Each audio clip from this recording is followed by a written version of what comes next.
I'm just checking out the two objects that I've created. I have the folly below and the new proto building up above.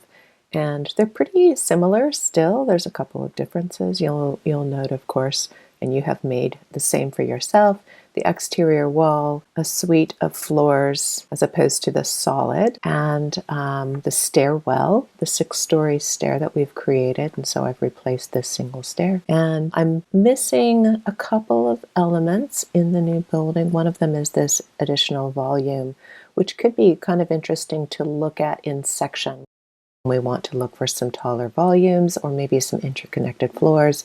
This might be a good location to look. So I may go ahead and migrate that volume over as we're sort of talking about the next step. The other thing that I wanted to look at was just, am I happy with the position of everything? And right now this single plane, while it made sense in the folly, is kind of in a bit of a weird position here. It's going below ground. I'm not quite sure what it's doing inside.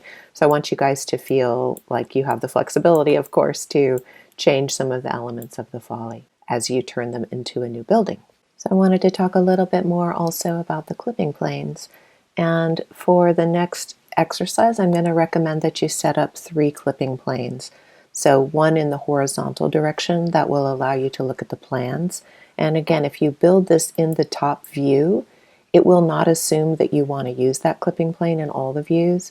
So if you select on the object, the clipping plane itself, you can go over into its properties and add that you want for that clipping plane to operate in all of the model views, all of the different windows that you have set up.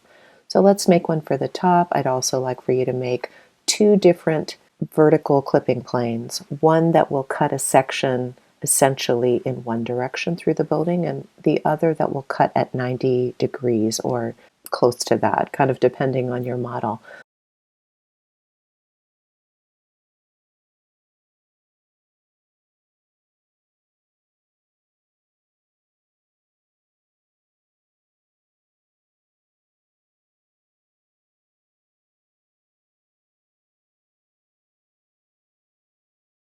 So when we use this horizontal clipping plane to push through the model, we're setting up really views of different floors. But the plan drawing is just a horizontal section, but we do cut it at a certain level. When we're thinking about the information that we want on a floor plan, we really want to relate it to the human body. And so typically we will position the cutting plane somewhere between 3 and 5 feet above the floor. So I'm not sure exactly where I am, but I could tell kind of from the stairs that I am somewhere between, let's see, 4 feet. 3 feet would be about 4 steps, so I'm a little high. So I'm somewhere in that range, 3 to 5 feet.